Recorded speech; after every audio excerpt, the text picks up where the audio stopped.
Alright, kita tengok tajuk yang pertama, elektron. Apa itu elektron? Pernah dengar kan elektron? Elektron ialah cas yang ataupun ion yang bercas negatif. Pancaran termion dan sinar katod. Okey. Anda telah mengetahui definisi arus. Arus yang kita belajar dalam bab form 4 iaitu kuantiti asas. Arus ialah kadar pengaliran cas dalam suatu konduktor. Okey. Arus elektrik terhasil apabila cas elektron mengalir dalam suatu konduktor. Bolehkah elektron bergerak melalui vacuum tanpa konduktor? Boleh atau tidak?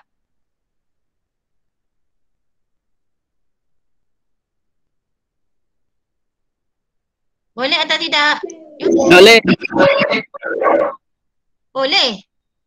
Tak boleh. Boleh. Tak boleh. Tak boleh. Dia kena ada konduktor. Kena ada pengalih arus.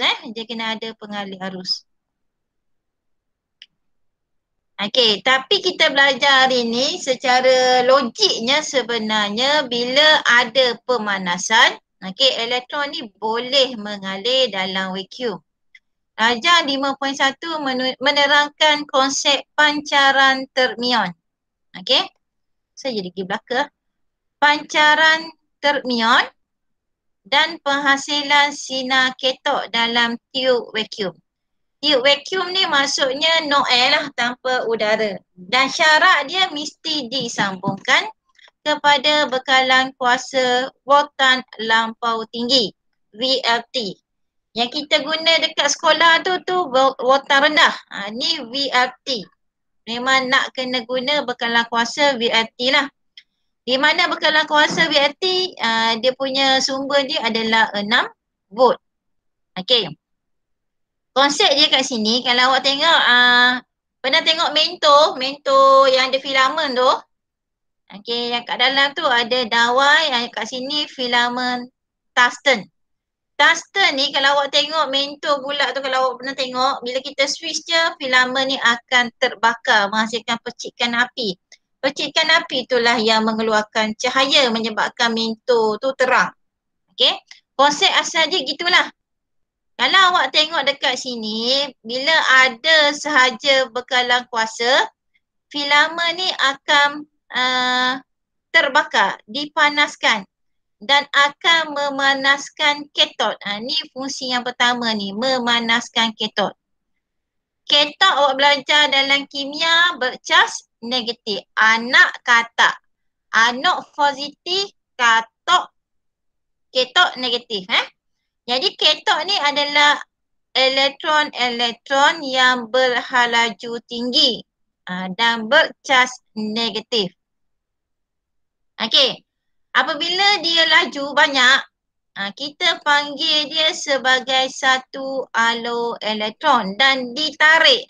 Dia konsep dia ditarik oleh anod. Anod menarik katod. Okey.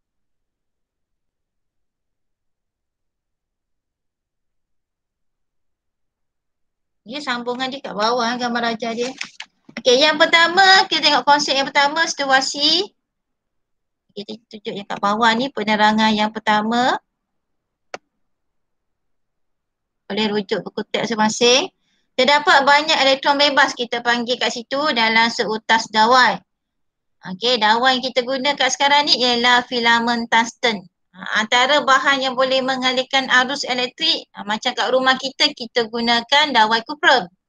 Okey, dalam alat elektronik sama ada dawai kuprum, nikrom dan juga tungsten.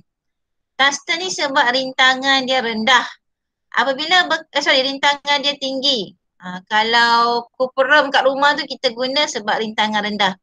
Apabila bekalan kuasa 86 volt dihidupkan, suhu filamen tungsten akan meningkat. Okey, apabila panas maksudnya suhu meningkat, elektron bebas akan memperolehi tenaga kinetik yang cukup untuk terpancar keluar daripada permukaan logam. Istilah kat sini terpancar. Terpancar itulah mengeluarkan cahaya yang kita panggil sebagai pancaran termion. Okey, pancaran tu pancar, termion tu ion-ion. Okey, Ion-ion bercas negatif. Apakah pancaran termion? Pancaran termion ialah pemancaran elektron bebas daripada permukaan logam yang panas. Dalam istilah ni awak kena ada maksud elektron bebas, kena ada kata kunci dia elektron bebas, kena ada permukaan logam yang dipanaskan. Okey. Macam ginilah, awak buka lampu suluh ada keluar cahaya. Gitu je konsepnya. Okay, sangat simple. Sama juga awak buka lampu dalam handphone tu. Konsep tu kita panggil pancaran. Okay. Kat sini ditunjukkan raja bagaimana berlakunya pemanasan filamen ke atas logam tungsten kat sini. Membebaskan elektron-elektron. Dan elektron tu adalah elektron bebas berhalaju tinggi dan mempunyai tenaga kinetik yang tinggi. Okay, next. Keadaan yang kedua pula, dia ditarik oleh anode.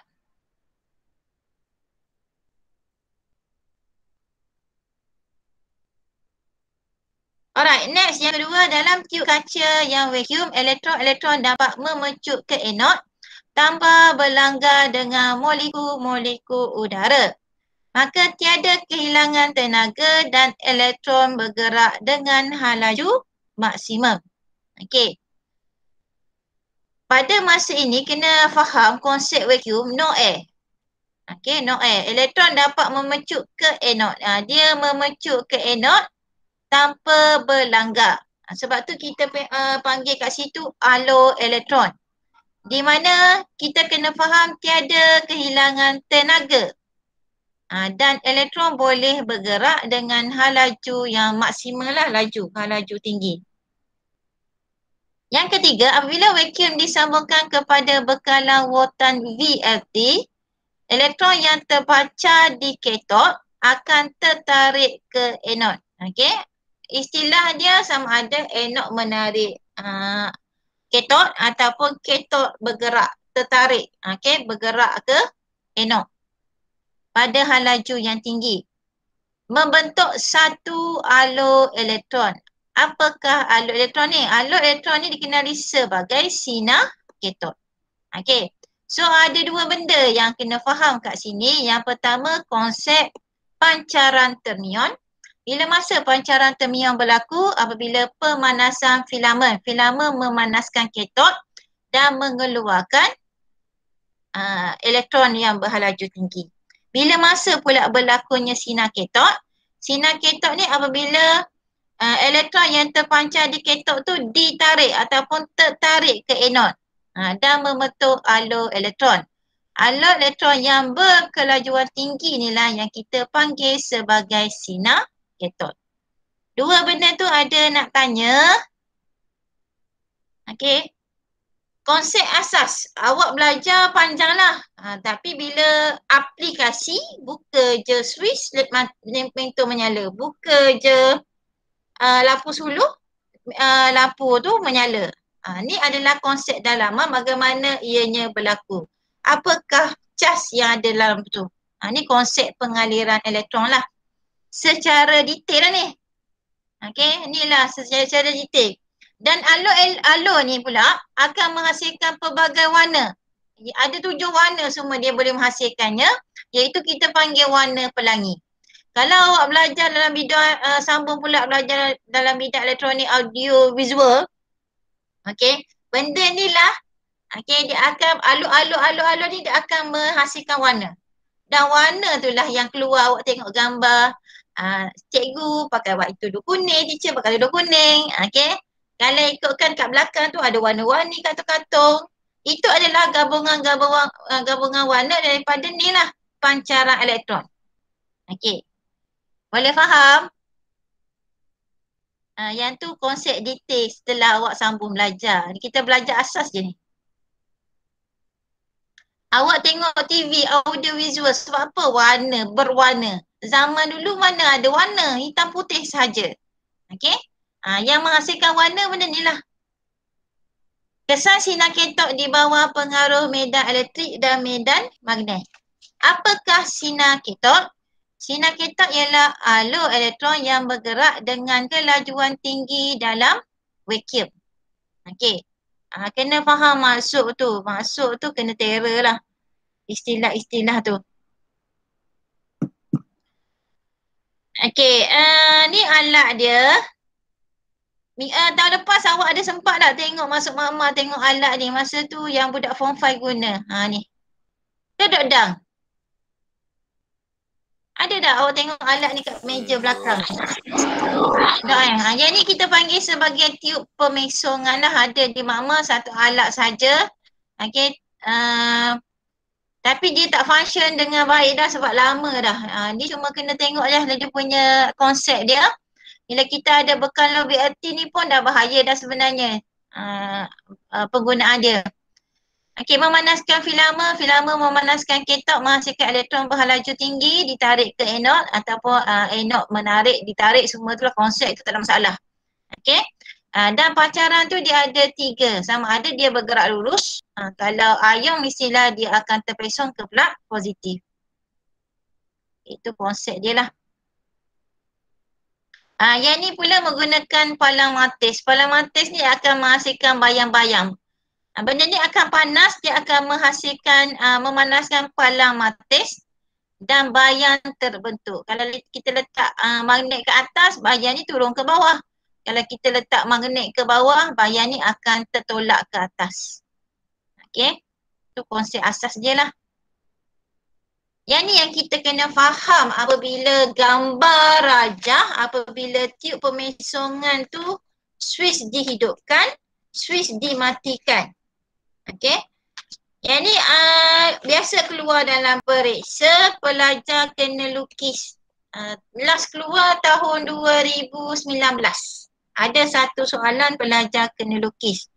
Untuk KBSM punya ni lah silibus. Okey.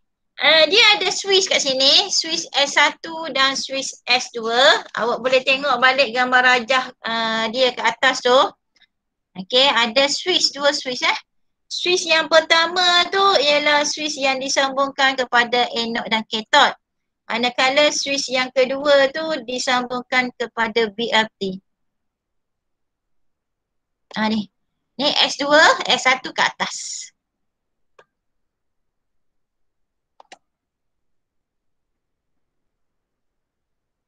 Okey, apabila S1 dulu dihidupkan ni maksudnya switch tertutup lah. Di mana sinar ketot yang terhasil tu dia bergerak secara lurus. Yang ni nampak ni bergerak lurus. Tapi tak jelas dah pudar dah. Apabila switch S3 dibuka, S3 tu ialah kita nak completekan litar pemesongan, kita panggil litar pemesongan yang kalau awak tengok gambar rajah tu dia sambung kepada bekalan kuasa VLT belah sana tu. Okey, dekat plug pemesongan. Bila adanya pemesongan terbentuk, charge elektron yang bercharge negatif dia akan tertarik kepada positif, terpesong pada positif lah. Kalau positif akan terpesong ke negatif. Sinar ketot boleh dipesongkan oleh medan elektrik dan terpesong ke plug bercharge positif. Sebab apa dia bergerak ke positif saja? Sebab elektron tu memang dah bercharge negatif. Okey.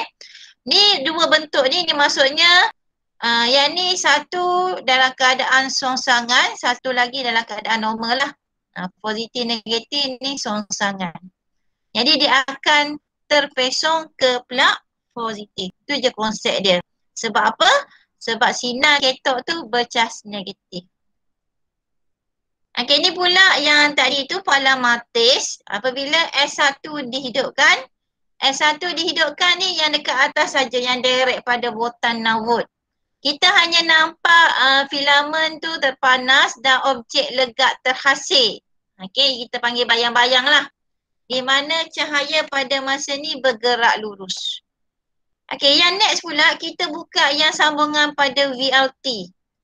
Okey, akan wujudnya, yang ni kita nampak dalam, boleh tengok lagi lah dekat mak-mak tu. Okey, kita boleh nampak kalau pemanasan kuat VLT tu, Warna hijau ni akan timbul dengan terang lah. Kalau VLT kita tu slow, dia akan timbul hijau tu sangat perlahan. Okey, sinar ketok dihalang oleh palang matis untuk menghasilkan bayang-bayang.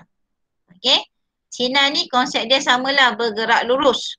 Sinar ketok juga menghasilkan kesan berpendaflor. Pendaflor tu yang berwarna hijau tu lah.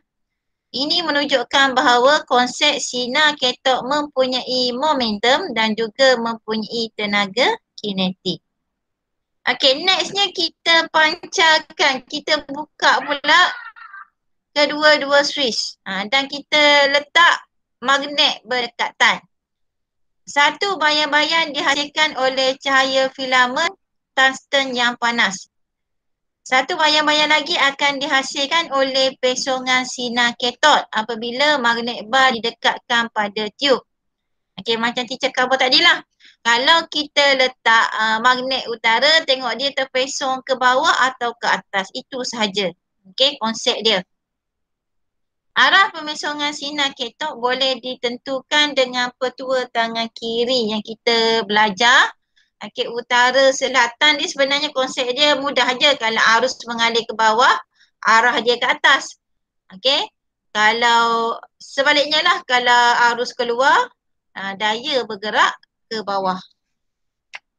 Ada nak tanya sampai situ bacaan tiub palang matis dengan tiub pemesongan, ada nak tanya? Ada, yuhu, boleh respon ke penat dah hari ni?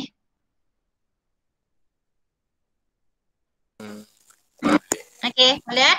Laju elektron dalam tiub sinar ketok, yang ni kita kena kira. Okey, tak perlu hafal. Okey, sekejap.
Okey, sambung.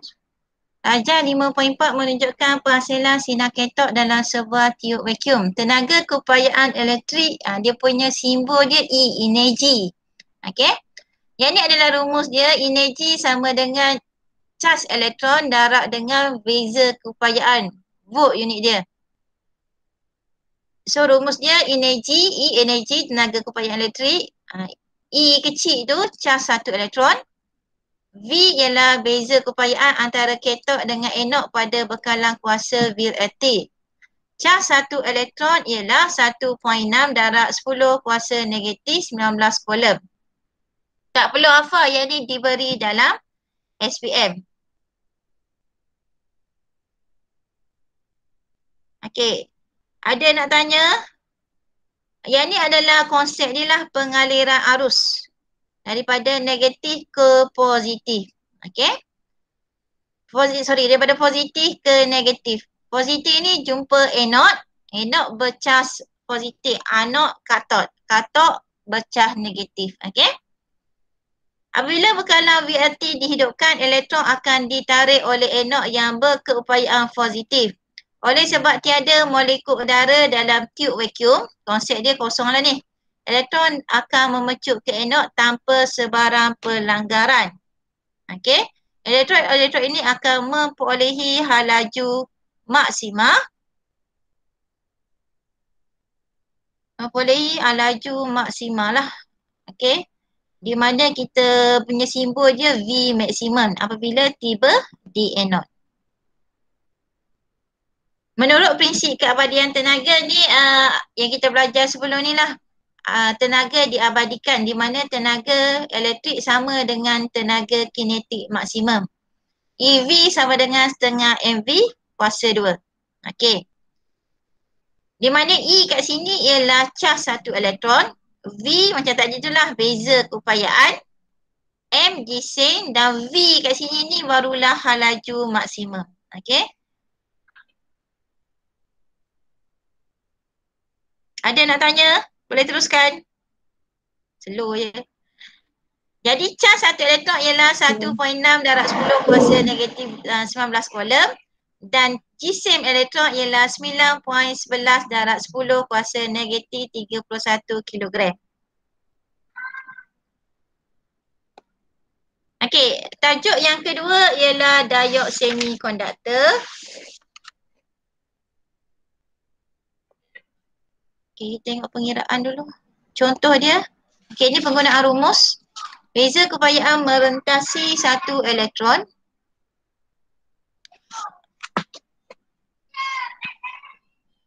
Okey, sorry. Apa soalan ni? Darjah 5.5 menunjukkan satu alur elektron daripada katot yang dipecut ke arah anod dalam ruang vacuum. Beza keupayaan merentasi katot dengan anod ialah 550 volt. Okey, ni adalah beza keupayaan. Jisim elektron dia bagi jisim 9.11 darab 10 kuasa negatif 31. Manakala elektron ialah 1.6 darab 10 kuasa negatif 19 coulomb. Nilai-nilai ni semuanya diberi. Okey. Kita cuma fahamkan soalan je lah macam mana nak guna rumus. Kira yang pertama berapakah tenaga keupayaan elektrik? E besar. Dia nak E besar. Jadi E besar sama dengan E kecil darab V. So darab saja dapat 8.8 darab 10 kuasa negatif 17 joule. Okey, next pula yang melibatkan tenaga kinetik. Okey, E sama dengan tenaga keupayaan sama dengan tenaga kinetik daripada hukum keabadian tenaga. Okey. Dan C hitungkan hal laju. Okey, rumus dia yang tadi itulah setengah MV kuasa 2 sama dengan setengah MV kuasa 2 sama dengan EV. Kita nak V maksimum ni. Jadi punca kuasa 2 EV per M. Masukkan nilai awak akan dapat 1.37 darab 10 kuasa 7 meter per saat kuasa negatif 1 lah meter per saat. Okey, itu rumus, ada dua rumus. Next kita tengok pada diod semikonduktor. Yang inilah yang awak belajar dekat menengah rendah, sekolah rendah, RBT, KH. Awak belajar KH ke? Menengah rendah belajar benda? RBT lah kan? Daripada sekolah rendah kan? TMK. Anda telah mempelajari RBT. Penghantaran tenaga elektrik kepada pengguna melalui rangkaian adalah dalam bentuk arus ulang-alik. Okey, kita guna ada dua, arus terus dengan arus ulang-alik bergantung kepada alat lah. Okey.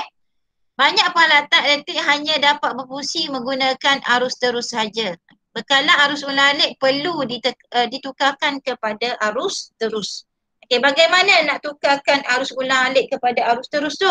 Jadi kita kena gunakan satu komponen elektronik nama dia diod semikonduktor. Okey, function dia ialah untuk menukarkan arus terus kepada arus ulang-alik. Inilah diod. Okey, bayangkan diod ni besar ni boleh tengok dengan mata. Okey, bila awak belajar nanti peringkat U awak tak nampak benda tu, awak kena lukis macam jalur tu je. Nak tentukan function diod tu pula kena guna komputer. Betapa canggihnya, tak tahulah macam mana awak macam masa tu kalau awak ambil minda ni lah. Boleh tengoklah. Boleh hayati benda ni. Okey, ni fungsi diod semikonduktor. Ni pun awak dah belajar menengah rendah ni ulang je balik semula. Diod semikonduktor ialah komponen elektronik yang membenarkan arah arus elektrik mengalir dalam satu arah tertentu sahaja. One flow, satu hala sahaja. Okey. Ada dua sambungan dia sama ada PN ataupun MP. Okey. Kalau PN kita panggil litar pincang depan.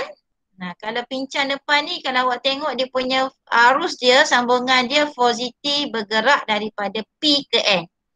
Litar pincang songsang pula negatif. Litar ni dia punya bekalan Swiss ni dia songsangkan. Bila songsang tak mengalir arus dari P ke N.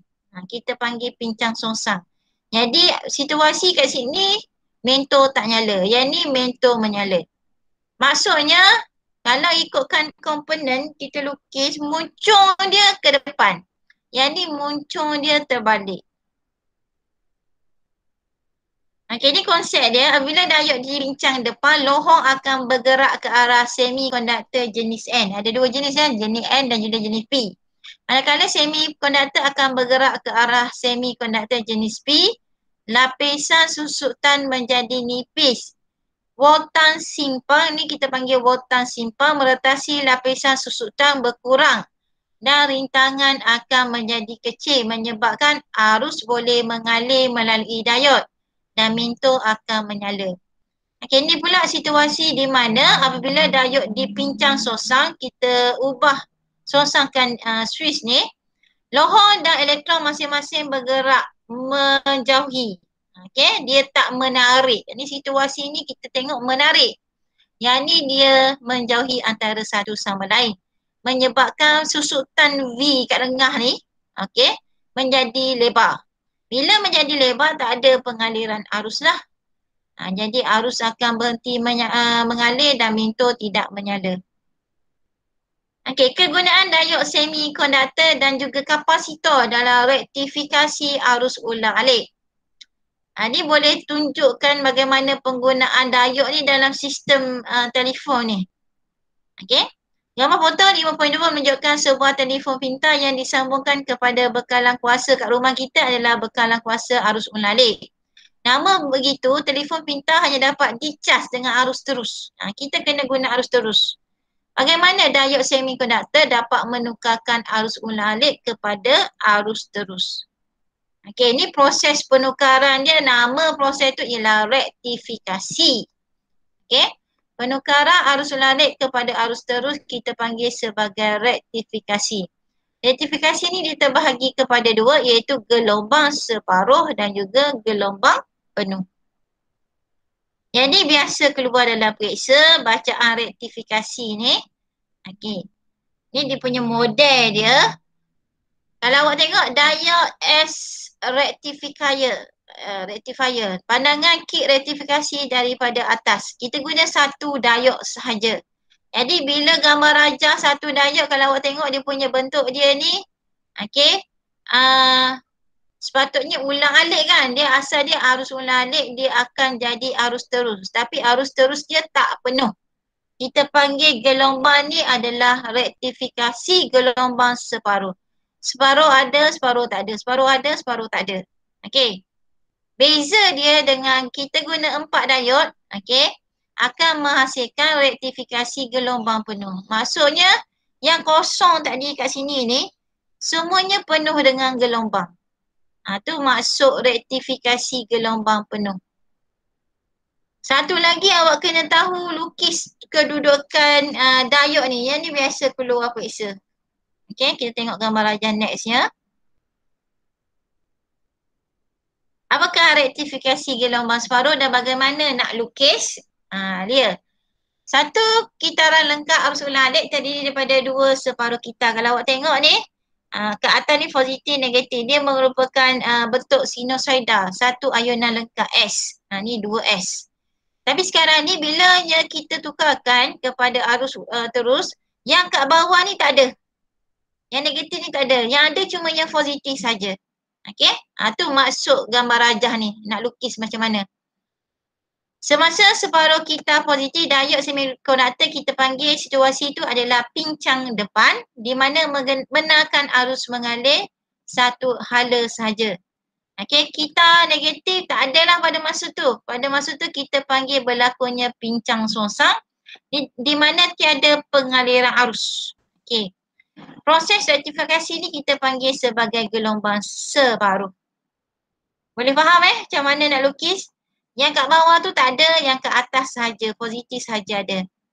Yang ni pula rektifikasi gelombang penuh menggunakan 4 diod. Ni kena tahu lukis ni. Dalam kueser ni dia kosongkan macam ni lah. Jadi awak kena lukis kat mana dia punya hala dia. Kalau awak tengok hala dia adalah satu arah sahaja. Muncul dia sehala. Okey. Diod D1, D2, ni D1, D2 ni adalah pincang depan kita panggil. Manakala D3 ni dengan D4 kita panggil pincang songsang. Sebab tu dia lukisan dia blur-blur. Oleh itu D1 dan D2 mengalirkan arus, manakala D3 dan D4 menghalang arus. Kalau tengok D1 ni terus sambung. D2 ni terus sambung pada bawah. D3 ni, D4 ni adalah hiasan semata-mata. Okey? Sebab dia function dia menghalang arus. Bila kat sini, sebab tu kita tak sambungkan pada mana-mana. Okey? Sebab dia boleh menghalang arus. Separuh kita negatif kita panggil. Kalau ini pula situasi apabila kita tukarkan, okey, D3 dengan D4 ni pincang depan, manakala D1 dan D2 ni pincang songsang. Tengok pengaliran arus dia pula. Okey. D3 dan D4 mengalirkan arus, manakala D2 dan D1 pula arus tu akan terhalang. Jadi ni adalah gambar rajak output dia. Okey, proses rektifikasi yang membenarkan arus mengalir dalam satu lingkar lengkap kita panggil rektifikasi gelombang penuh. Ni yang asal iaitu arus ulalik ditukarkan kepada arus terus. Ni dia punya. D1, D2, D3, D4, D1, D2, D3, D4. Ni situasi pergerakan secara ulang-alik. Okey. Memula yang D1, D2 ni positif. D3, D4 akan jadi negatif. Yang ni pula D3, D4 positif. Begitulah seterusnya. Boleh faham tak maksud dia? Arus ulalik menjadi arus terus dan arus terus semakin mantap. Iaitu kita tambahkan kapasitor. Yang mana jadilah kita panggil perata arus. Okey, jadi arus tu smooth, diratakan macam gambar rajah yang last tadi tu. Arus mengalir seragam. Okey, kat mana kita letak kapasitor? Pada ayat tu kita ada perintang, sebelah perintang tu. Kalau awak tengok sambungan litar sebelum tu ada perintang, arc tu. Okey. Ni ada perintang. Kat atas.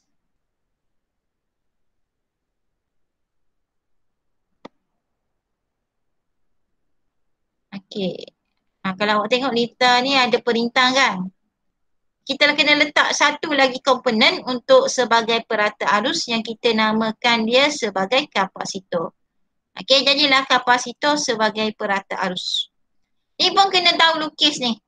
Ni kalau gelombang separuh, okey ni diratakan. Ni lukisan rata dia warna biru ni.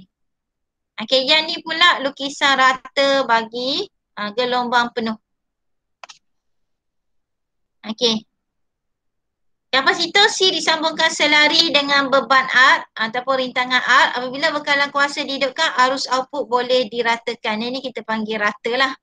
Ketika beza keupayaan meningkat, kapasitor akan dicas dan tenaga disimpan. Macam bateri handphone lah.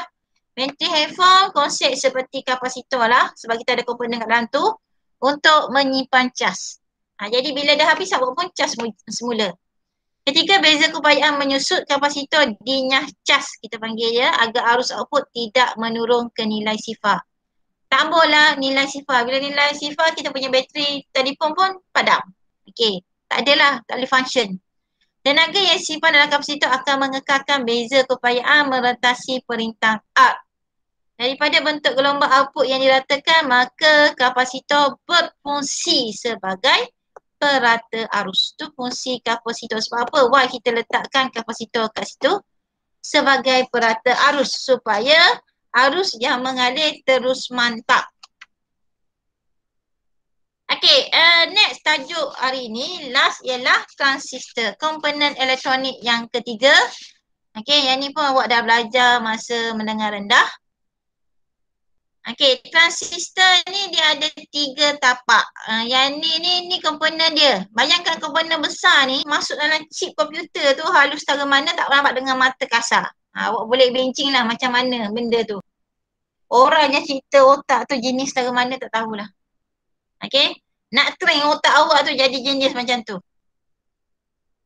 Transistor merupakan satu komponen elektronik yang mempunyai 3 terminal. Okey, iaitu pengeluar E. E ni emitter E ni simbol E English emitter, B base tapak, C pengumpul collector. Apakah fungsi transistor? Pengeluar E berfungsi membekalkan pembawa. Jadi kena hafal function dia. Pembawa cas kepada pengumpul.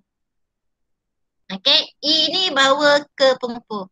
Tapak pula merupakan lapisan nipis di bawah ataupun dia berada di tengah-tengah ni. Transistor fungsi dia nak kawal arus yang membawa cas. Daripada mana? Daripada pengeluar ke pengumpul. Pengeluar ni emitter, pengumpul collector.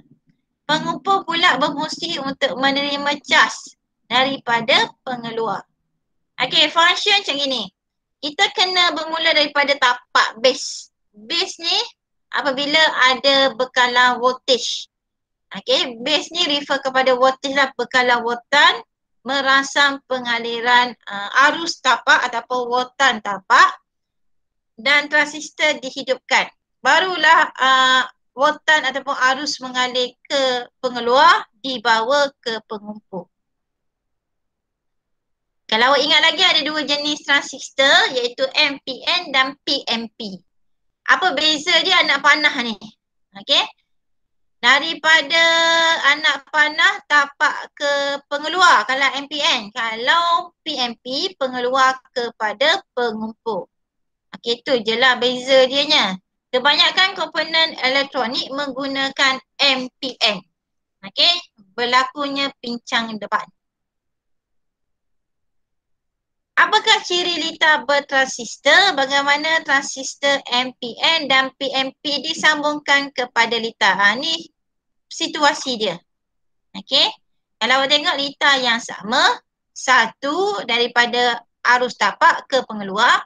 Yang ni pula arus tapak ke arus pengeluar ke arus tapak. Okey. Tengok apa beza dia? Tengok bekalan kuasa dia. Yang ni daripada positif arus mengalir daripada kolektor, okey, dibawa ke tapak, masuk ke transistor, dibawa ke pengeluar. Yang ni pula tengok positif dia ke mana? IE, okey, dibawa ke IB bila ada arus tapak dan seterusnya IC. Di mana IE ni sama dengan hasil tambah IC dan juga IB. Apabila switch terbuka, mentol L1, boleh tengok kat mana mentol L1 tidak menyala. Okey. Kerana litar tapak tidak lekat kita panggil dan arus tapak IB ialah sifar. IB ni sifar. Mentol L2 tidak menyala walaupun litar pengumpul adalah lengkap kerana transistor pula masalah. Tidak dihidupkan. Dia kena mengalir daripada IB ke IE. Okey. Dan arus pengumpul ialah IC. Apabila switch tertutup, mentol L1 menyala. Okey. Mentol menyala, kita tutup switch, ada arus hidup. Okey, perintah RB berintangan. Inilah RB ni akan minima dan merangsang pengaliran arus tapak dan menghidupkan transistor. Barulah mentol menyala. Okey. Apabila IB dapat mengawal pengaliran IC, keadaan ini membolehkan transistor bertindak sebagai switch automatik lah. Rintangan RB adalah besar untuk menghadkan arus tapak supaya tidak menjadi panas dan terbakar. Yang ini contoh fungsi transistor sebagai amplifier arus. Dia ada dalam pembesar ni. Pembesar suara ni. Dalam Rajah 5.14 suara pembesar dapat diaplikasikan melalui sistem pembesar suara. Okey. Kita bercakap pembesar suara tu function. Yang itulah fungsi transistor. Lita ni kita tahu lukis ni. Kita tahu lukis kat mana positif, negatif, sambung ke mana-mana, mesti ada perintang. Lepas tu sambung ke mana, arus emitter, sambung kepada transistor, kena tahu lukis transistor buka dia macam mana. Lepas tu sambung ke mana, okey. Dan seterusnya sambung kepada bekalan bateri ni lah. Yang ni adalah, ni kita panggil pertama, yang sebelah sini adalah lita kedua. Barulah lita lengkap kita panggil. Okey, yang ni pula menunjukkan bahawa graf graf bagaimana kita nak cari kecerunan graf. Darjah 58 adalah mempelai. Okey, kita ada IC melawan IB. Semakin bertambah IB, semakin bertambah IC. Kita ada 78 bahagi 0.5 dapat 156 iaitu nilai pemala dia, kecerunan dia. Hal ini bermaksud perubahan arus tapak sebanyak 1 mA menghasilkan perubahan sebanyak 156 mA di arus pengukur. Okey. Jadi maksud dekat sini transistor tu sesuai digunakan sebagai amplifier atau tidak. Jadi pertambahan arus tapak IB yang kecil akan menghasilkan satu perubahan. Maksudnya bolehlah. Walaupun IB kecil mampu menghasilkan perubahan yang besar pada arus pengukur menyebabkan arus yang besar dihasilkan pada amplifier arus. Okey. Dalam suatu lita bertransistor, bekalan kuasa atau bateri akan membekalkan beza keupayaan yang tetap. Sama je. Tapi transistor memerlukan satu beza keupayaan yang bergerak daripada VBE. Di mana walaupun voltan yang terhasil itu kecil tapi mampu melengkapkan lita elektrik. Dalam kaedah pembagi voltan, dua perintah rintangan arc 1 dan arc 2 perlu disambungkan secara bersiri pada bekalan VIN. Okey, VIN. Okey, boleh tengok gambar rajah ni kita ada VIN dan juga Vout. Keluar dan juga masuk. Okey. Yang ni kita panggil pembahagi voltan. Kena faham ni, ada soalan disuruh kira berapakah nilai VIN, berapakah nilai Vout. Okey. So nak cari Vout, Vout ni hanya bersambung kepada perintah arc 2 sahaja. Jadi arc 2 hasil tambah keseluruhan perintah arc 1 campur arc 2 darab dengan VIN. Sama juga kalau nak cari VIN, okey. Vout darab hasil tambah arc 1 campur arc 2 per arc 2. Okey.